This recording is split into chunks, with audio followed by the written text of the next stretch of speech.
నాయమాత్మా ప్రవచనేన లభ్య. వేదం చెప్తుంది ప్రవచనానికి నిర్వచనానికి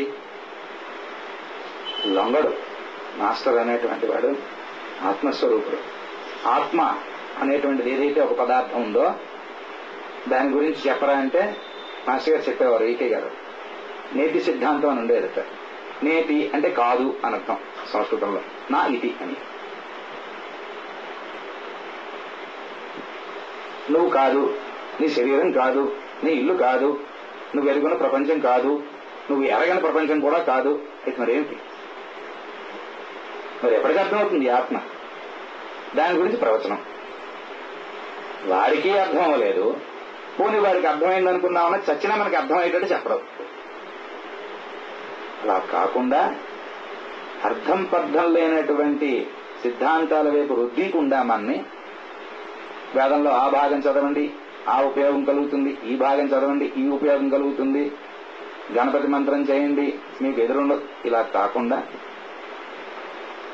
మీ తల్లి తండ్రి మీ వంశకర్తలు మీకు అలవాటు చేసినటువంటి స్వధర్మం ఏదైతే ఉన్నదో ఆ స్వధర్మాన్ని విడిచిపెట్టక్కర్లేకుండా దాంతో పాటు సరిగ్గా పొద్దున్న 6 గంటలకి, సరిగ్గా పొద్దున్న సాయంత్రం 6 గంటలకి, 2 పూట్ల 6 గంటలంటే 6 గంటలే అన్నది మాత్రం అండర్లైన్డ్ పాయింట్. అందులో ఏమాత్రం ముందుకి వెనక్కి కుదరదు. అలాంటి క్రమశిక్షణని అప్రయత్నంగా అలవాటు చేసుకొని, అక్కడ కూడా ఇంకొక అండర్లైన్డ్ పాయింట్ ఉంటుంది. సివివి గారి యోగ మార్గంలో ఆ 2 పూట్ల 6 గంటలకి కరెక్ట్ గా 1 నిమిషం మాస్టర్ సివివి నమస్కారం అనని నిన్ను నువ్వు సంపూర్ణముగా సమర్పణ చేసుకో, నా అంతటి వాడిగా నిన్ను చేస్తాను. ఒకటే కదండి మాట చెప్పారాయన. పూజ లేదు, పునస్కారం లేదు, హోమాలు లేవు, యజ్ఞాలు లేవు, దీక్షలు లేవు, తర్పణాలు లేవు, ఉపవాసాలు లేవు, కొండ ఎక్కక్కర్లేదు, గిరి ప్రదక్షిణం చెయ్యక్కర్లేదు.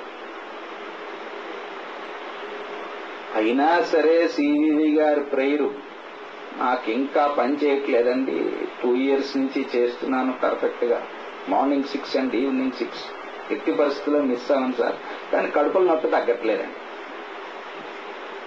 సివివి గారి ప్రేయర్లో లోపం ఉన్నదనుకుందామా, మన కడుపు నొప్పి తగ్గే నొప్పి కాదనుకుందామా? అలా అనుకుందామంటే వేటూరు ప్రభాకర్ శాస్త్రి గారి కడుపు నొప్పి ఉండనే ఉందని మనకి. మరి ఆయన నొప్పి తగ్గినప్పుడు నా నొప్పి ఎందుకు తగ్గదు? అంటే వేటూరు ప్రభాకర శాస్త్రి గారు లాగా నేను సమర్పణ చెందలేదు అని అర్థం. అంతే కదండి. పొద్దున్న 6 సాయంత్రం 6 ప్రేయరు అంటే మా శ్రీకే గారు చెప్పినటువంటి నిర్వచనం. పొద్దున్న 6ంటికి సాయంత్రం 6ంటికి ప్రేయర్ చేయడాన్ని ఆయన వేదకవి గనక అంత చక్కని స్థాయిలో చెప్పారు. ఇప్పటికీ నాకు గుర్తుండిపోయింది అది.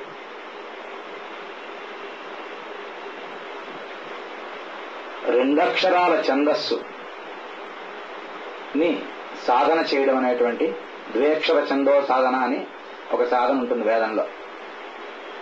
దాని గురించిన వివరము, దాని హడావుడి హంగామా పక్కకి తీసిస్తే, నువ్వు పొద్దున్న చేసే 6ంటికి ప్రేయరు, సాయంత్రం చేసే 6ంటికి ప్రేయరు 2 అక్షరాల ఛందస్సుతో సమానం. ఆయన ఆ 2 అక్షరాల ఛందస్సుని పర్ఫెక్ట్ గా నువ్వు ఆ ఛందో సాధన చేస్తున్నట్టే. ఇది అంతకన్నా పరబ్రహ్మతత్వాన్ని, అంతర్యామి తత్వాన్ని సాధించుకోగలగడం, తాను అంతర్యామిలో భాగంగా జీవించగలగడం అనేటువంటిది అమృత స్థితికి మనని చేర్చేటువంటి విధానం సృష్టి ప్రారంభం నుంచి ఈ 28 మహాయుగాల్లోనూ ఇంకెక్కడా ఉన్నదని అనుకోం.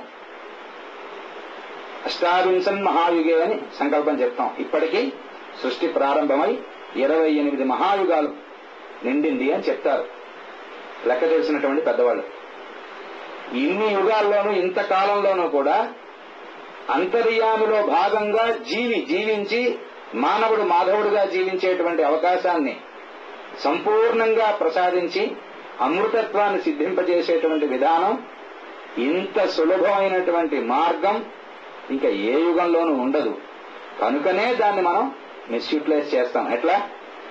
6ంటికి కూర్చుందాం ప్రేయర్ అనుకున్నప్పుడు ఎన్నిసార్లు చెప్పారు మాస్టర్, 5 గంటల నుంచి కనీసం నీ ఏర్పాటు ఆలోచించు. కనీసం 5:30 నుంచైనా నీ ఏర్పాటు గురించి నువ్వు తొందరపడక్కర్లేకుండా ఉద్వేగం లేనటువంటి స్థితిలో ప్రేయర్ కూర్చోవడానికి ప్రయత్నం చేయి. అదొక్కటి తప్ప అన్ని చేస్తున్నాం.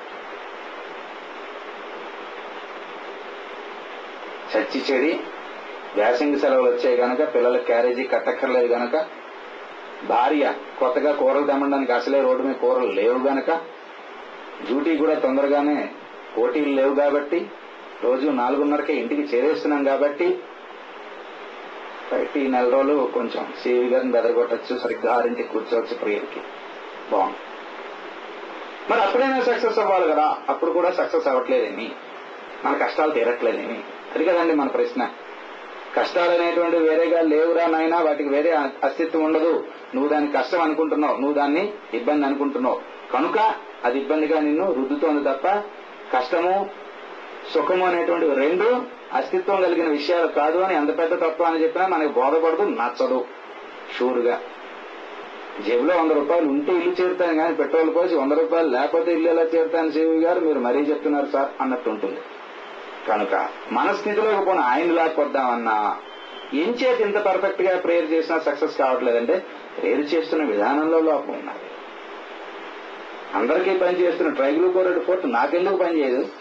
అందరిలాగా నాకు 2 కాళ్ళు 2 చేతులే ఉన్నాయి.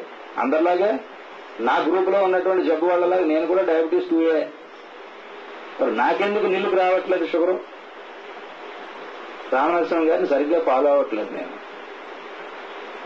అంచేత ఇవాల్టి మాస్టర్ సివివి గారి అష్టోత్తర శతనామార్చన సందర్భంగా, అంటే ఆయన బర్త్డే సందర్భంగానైనా ప్రేయర్ ని ఎంత పర్ఫెక్ట్ గా చేద్దామో ఆలోచించి ట్రేస్ ది పెర్ఫెక్షన్ అనేటువంటి దాన్ని రోజు కనీసం 1 అరగంట అయినా చూసుకుంటూ మనం ఎంత పర్ఫెక్ట్ గా ఉంటున్నాం ప్రేయర్ విషయంలో. మిగతా ఏమున్నదండి, అష్టోత్తరం చేయొచ్చు, శతనామార్చన చేయొచ్చు, ఇంకోటి చేయొచ్చు, మానేయచ్చు. ప్రేయర్ ఎంతసేపు? మహా అయితే 5 నిమిషాలు. ఆ 5 నిమిషాలు సంపూర్ణమైన సమర్పణ ఆయన కోరినది. అది ఎలా చేస్తామో మనకి మనమే బేరీజు వేసుకుంటూ ఆ సమర్పణ కూడా సరిగ్గా సమర్పణ చేసేటువంటి బుద్ధిని, శక్తిని, అలాంటి చిత్తాన్ని ప్రసాదం చేయమని శ్రీవితాత గారిని ప్రార్థిస్తూ స్వస్తి.